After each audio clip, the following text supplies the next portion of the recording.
Hi, my name's Hannah, and I work full-time as a spiritual guide and mentor. And today what I want to talk about is money. Paying people for spiritual services. What's up with that? So I'm just going to come out and say what some of you may be thinking, which is like, what's up with charging money for spiritual services? Shouldn't it be free? Why or why not is it free? Why aren't you free? So I'm going to tell you exactly what I think about all of this and why I don't just offer everything that I do for free. So just before we begin, if after I say all of this today, you still have like a problem with money and spirituality, we probably just have some fundamentally different views, and that's okay. The world actually would not be a better place if we all just agreed with each other. So I encourage you to find people whose worldviews align with yours rather than you wasting your energy trying to convert me out of mine. So thank you. The way I want to start is to talk a little bit about my own guru and his path and how he's been able to make it all work over the years, and then transition into discussing the current economic realities of what it means to offer spiritual services for free in the context of the United States versus other cultures where there's more of a spiritual infrastructure. And I'll say a little bit more about what I mean by that later. But in 1970, my guru hitchhiked overland from London to India, from London to India, following in the footsteps of many Westerners at the time who were interested in expanding their consciousness through the wisdom of Eastern religion. Long story short, when he got to India, he met many yogis and swamis and gurujis, and eventually he ended up in a rural town called Ganeshpuri, where he met Baba Muktananda for the first time. I dive deeper into this story about Baba in my course Grace 101. The first part is free on Patreon. But his encounter with Baba was the beginning of his true spiritual path after nearly a decade of trying to awaken his spiritual energy on his own. As their relationship developed, Baba tasked him with returning to America to start a Siddha yoga center and to hold programs. In the early days, he ran programs for Baba in church basements. That's about as cheap as you can get. And all of this is just very nutshell, but I just want to paint a basic picture of what happened with my guru. Fast forward about 10 years, and his second guru, Dhyanyogi Madhusudandas, initiated him as a guru himself and told him to begin taking disciples. Now he needed his own ashram. He found the cheapest house he could in the middle of nowhere in Arkansas and bought it sight unseen for $7,000. As a master carpenter, he improved the house and he eventually sold it to buy another property in Tennessee so that he could expand the ashram and accommodate way more disciples, way more people.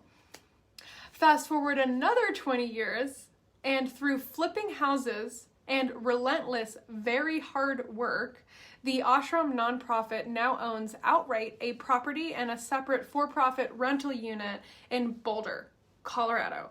Boulder is a very expensive city, if you don't know, okay? This 20-plus year project was funded not only by donations, but also was made possible by his hands-on skill. He's a master carpenter, he did not hire anyone, and the help of his students. It was a lot of labor. It was a lot of penny pinching, and it was a lot of budgeting, okay? Until 2015, the ashram subsisted entirely on donations. And once they secured the rental property, they no longer needed to rely only on donations. So after 40 years of hard work, they're able to take a breath and relax. Jai Ma, okay? But because of his hard work, building up these properties with his own hands, he's been able to offer teachings and programs at an incredibly low rate. And all of the numbers check out. They have lived very frugally for decades to keep the tradition accessible, and now in their own old age, they can retire comfortably. What a beautiful story. What an inspiring story, okay? Now, all of that is brilliant. All of that's very inspiring, but what about me? Should I be doing that? And actually, more accurately, could I do that? The answer is no, outright. Okay, so let's swing back to what I said earlier. My guru started his journey of flipping ashrams 40 years ago, buying a house sight unseen for $7,000. Adjusted for inflation, that's $26,000 in 2025. I could not buy a home for that price in 2025, okay? So unless somebody has family money, an extremely high-paying job, or started saving in middle school, most millennials, not even gonna talk about Gen Z here, are priced out of homeownership, especially in major cities, but even in rural areas where you're unlikely to find a $26,000 house that isn't a teardown that's gonna need $100,000 more to make it habitable, okay? So taking the path he took is not even an option for me, all right? And you know what the other thing is? It doesn't need to be an option for me. My guru does not expect his students to make the same sacrifices that he did. He knows we need to survive and meet our own needs, and so he would never ask us to replicate what he did. He's aware of the current conditions, okay? To further this conversation about money, I want to share a story that I love about a Sufi meditation teacher who was a student of Reb Zalman Shalom Shalomi, who founded the Jewish Renewal Movement. This Sufi teacher, at Reb Zalman's instruction, was told to start working with students as a spiritual counselor many years ago. He was working full-time as a publisher back then. Over time, publishing, working with clients, he realized that these sessions were draining him way more than his day job. This really surprised him because he didn't really feel that exhausted after a day of work at the publishing company, but after a session with a student, he was like knocked out. And so he was like, what the hell's going on here? Curious, he decided to ask Reb Zalman, like, what gives? Why am I so tired after these sessions? And you know what the first thing Reb Zalman said to him was, you're not working for free, are you? And the Sufi teacher was like, of course I'm working for free. Isn't that what we're supposed to do? And Reb Zalman scolded him. And he said, there always needs to be an exchange. You should never work for free, even if it's just $5, $10, okay? The people holding spiritual space also need the nourishment from the exchange of energy. And if you stick around with me during this talk right now, I'm going to say more about money as energy later. So all of this brings me to something extremely important that I want to address. What it truly means to work nitty-gritty as a spiritual guide in the 21st century. Speaking as an American, I cannot speak to what it's like in other countries, but as an American, you need at least $1 million saved or held in assets to retire modestly. Modestly. And that's if you do not have crippling medical needs, or you need to give it all away to live in a memory care facility. That is not even close to retiring in luxury. This American dream that we've all been sold of traveling in our golden years, okay? If you break down $1 million over 30 years, that's $33,000 annually. That is not a lot of money. So you're not traveling. And if you add that to the uncertainty of Social Security, if it even exists when people my age retired, it's going to become terrifyingly clear that the current system is set up so that people need to hustle just to retire comfortably, let alone survive, okay? Back in 2020, when my mother with alcoholic dementia was forced to retire in a low-income memory care facility, I had a huge wake-up call. Seeing her retire in poverty was the biggest reality check of my life. And the thing is that this is the way that most Americans end up living if they don't have any resources and they don't have any family. So it's nothing new. It's not unique to me. But when I saw it with my own eyes, I finally realized that I need to be making way more than 30 grand a year, which is what I was surviving on since I turned 18 and left home, okay?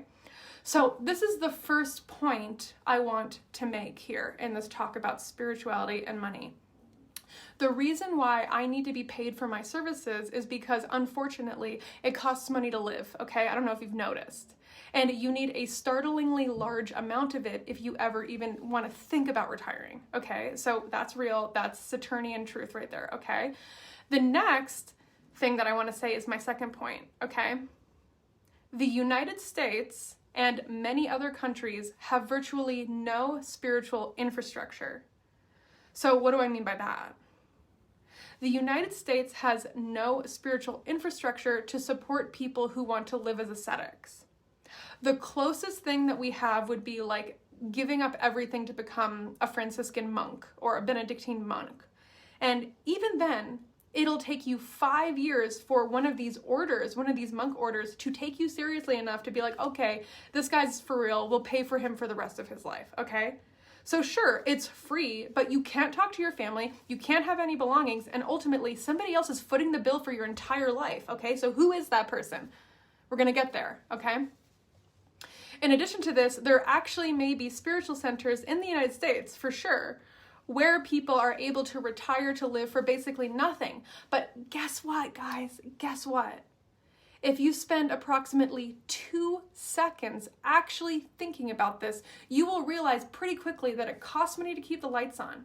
It costs money to buy food for people. And even if the whole operation is off-grid, living the spiritual dream, you gotta buy the fucking solar panels somehow, okay? I remember when I was in my early 20s, I worked for a landscaping business in the mountains of Colorado. And one of our top clients was a couple who owned a yoga studio in the town where we lived. And it's this gorgeous center. It has amazing architecture, landscaping. It's designed to be like energetically beneficial. It's like literally a dream. It's like the most gorgeous place ever. I go there all the time whenever I visit. They offered affordable classes. They paid their employees pretty well, all of it. But when you really think about it, you're like, okay, numbers, how? Get this. The husband of the duo was the heir of an Oklahoma oil empire, okay?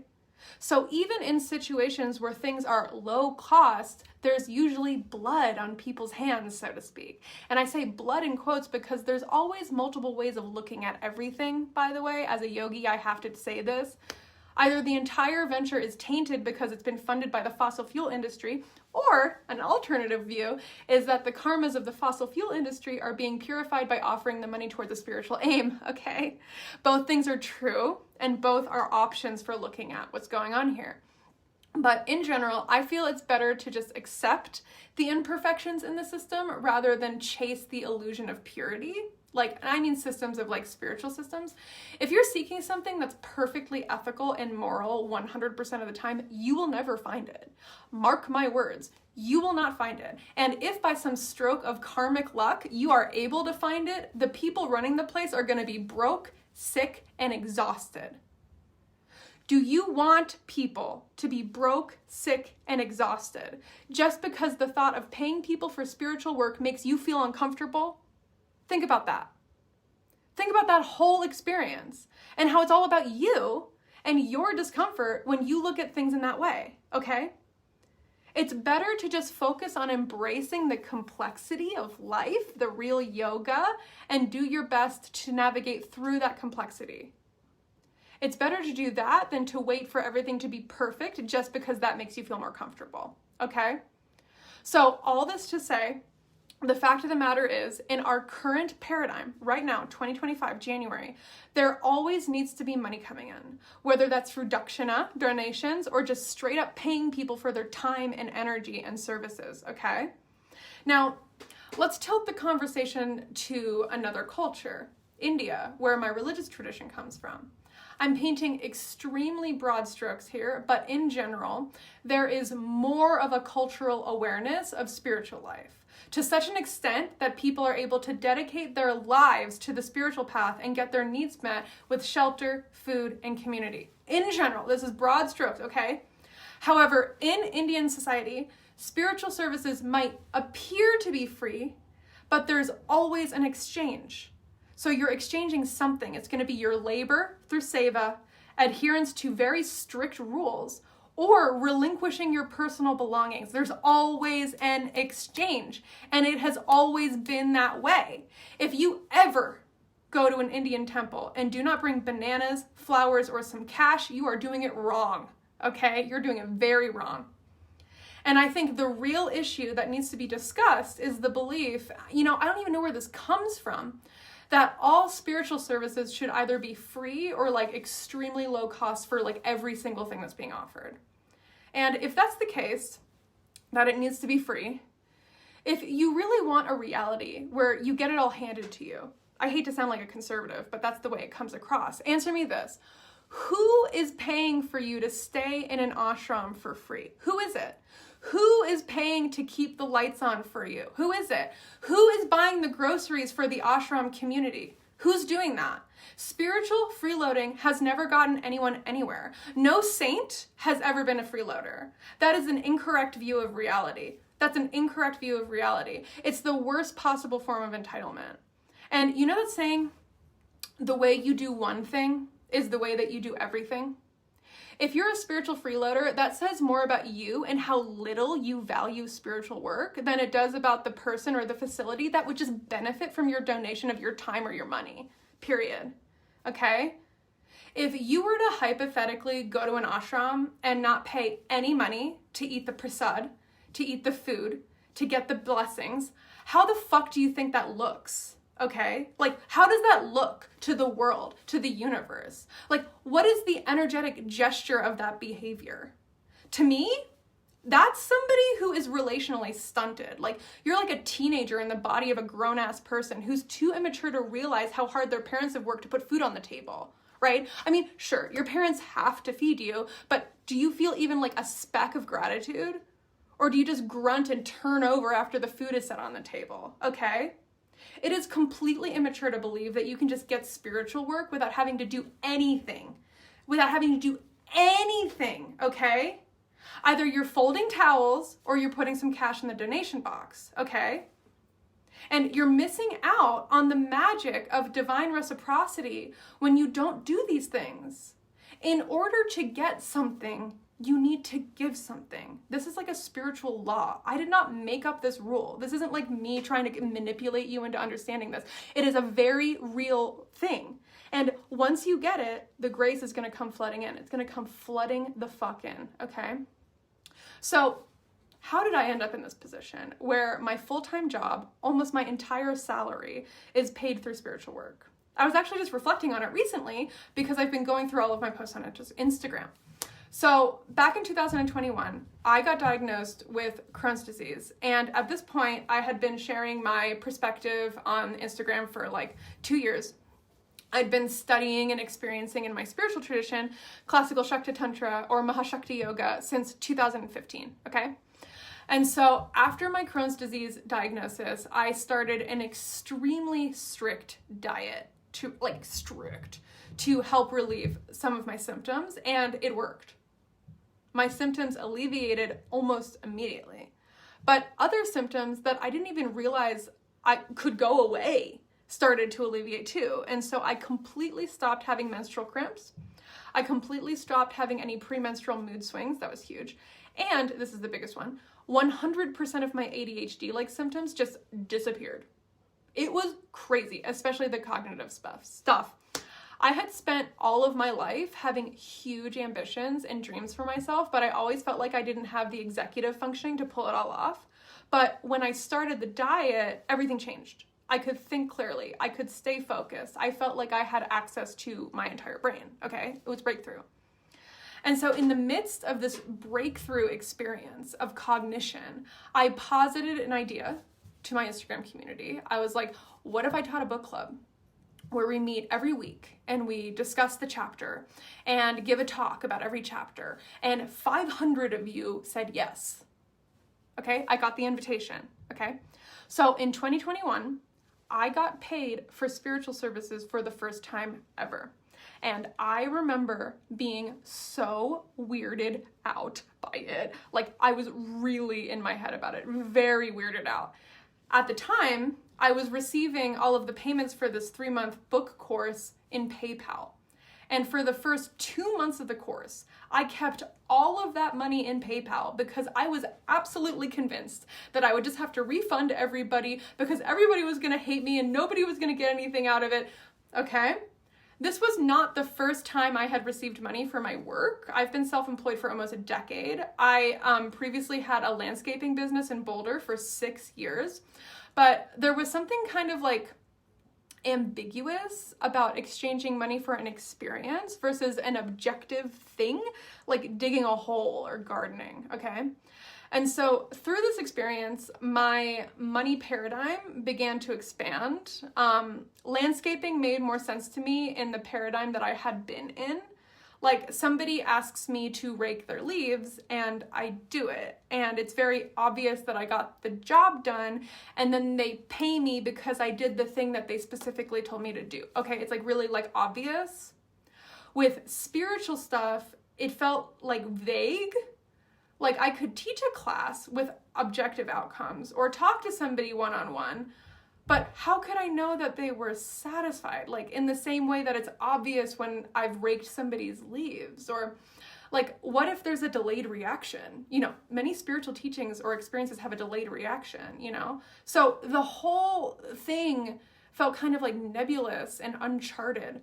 And perhaps this experience that I had transitioning from being a landscaper to being a spiritual guide is part of the core issue that people have with spiritual work. How do we value it? Where does it belong in our current money-based economy?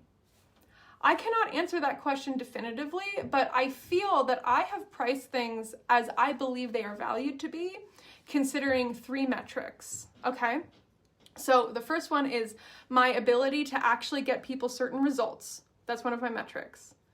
Number 2, my many, many years of study, expertise, and experience on certain topics.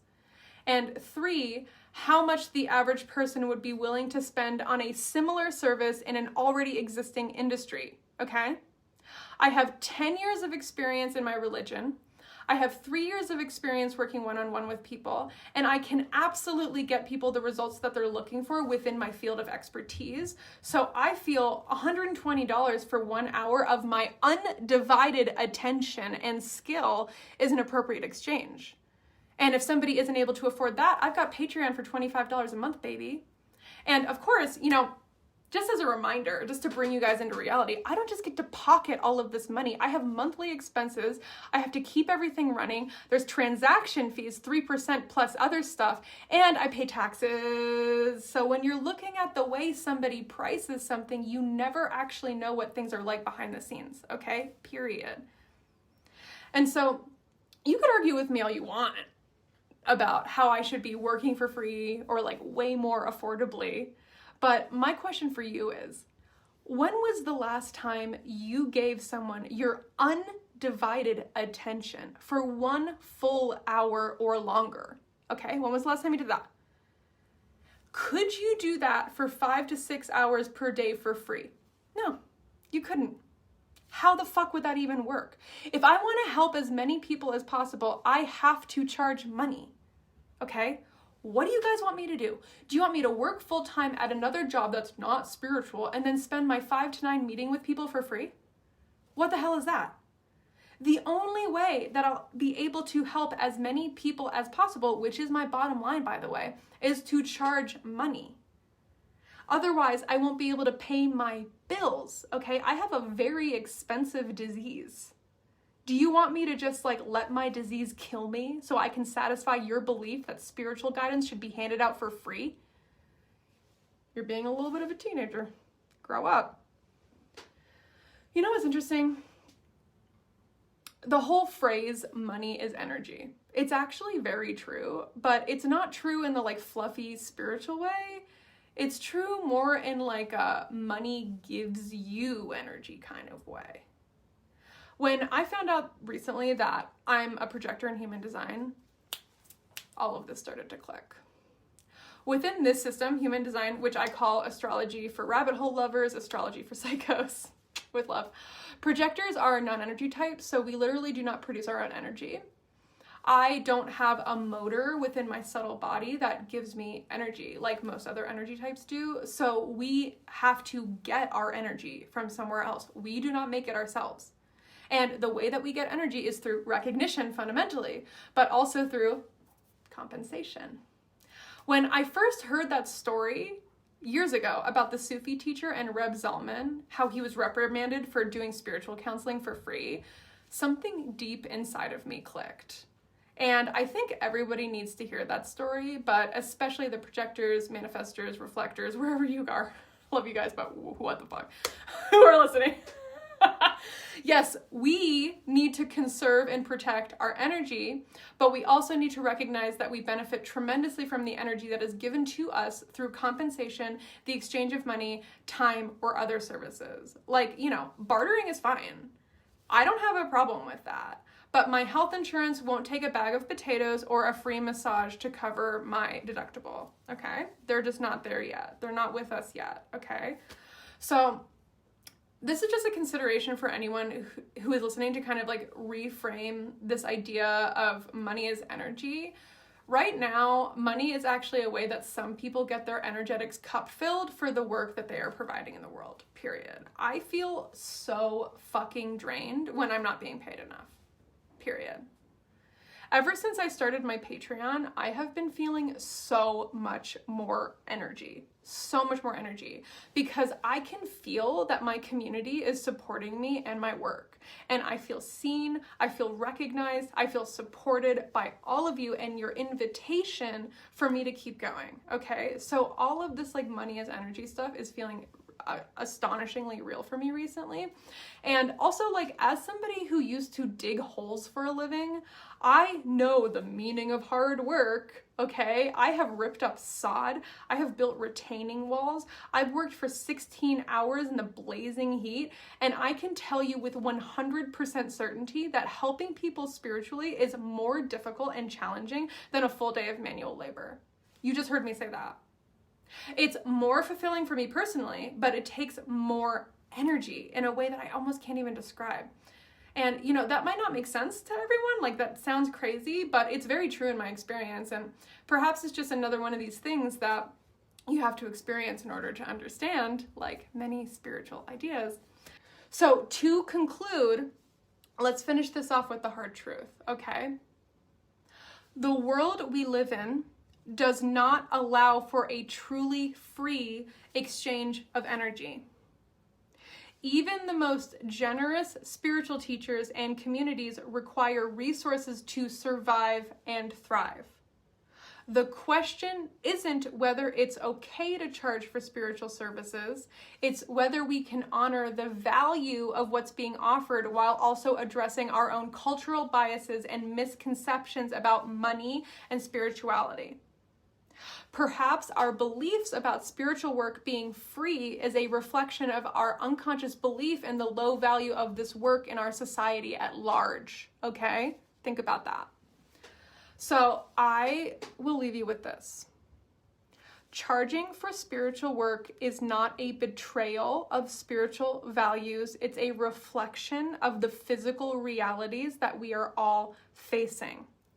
It's an act of self-respect, of valuing the teachings, and of creating a sustainable way to share them with the world. If this perspective does not resonate with you, that's actually fine. You never have to pay me. You never have to pay me. You have free will. You could stop listening to this at any time. But if you are listening to this, thank you for engaging in this meaningful conversation. Sharing this kind of feels like a weight has been lifted off of my shoulders. Like, I'm finally letting go of that lingering awkwardness that I felt back in 2021 when I was keeping all of my money stashed in PayPal.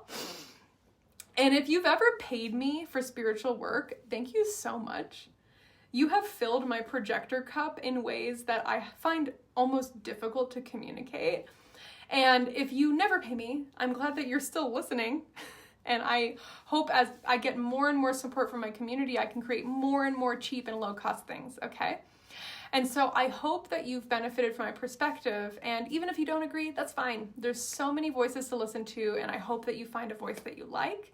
And before I go, you want a perspective on money and spirituality that is grounded and isn't about like making tons and tons of money and being like a spiritual boss babe.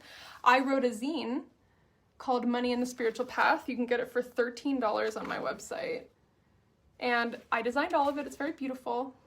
Has some workshops for examining your money beliefs and paradigm. I have some budgeting tips. So that's available for you. And if you ever want to hire me to talk to you and be your spiritual mentor, I'm here for you. DM me. Okay, bye.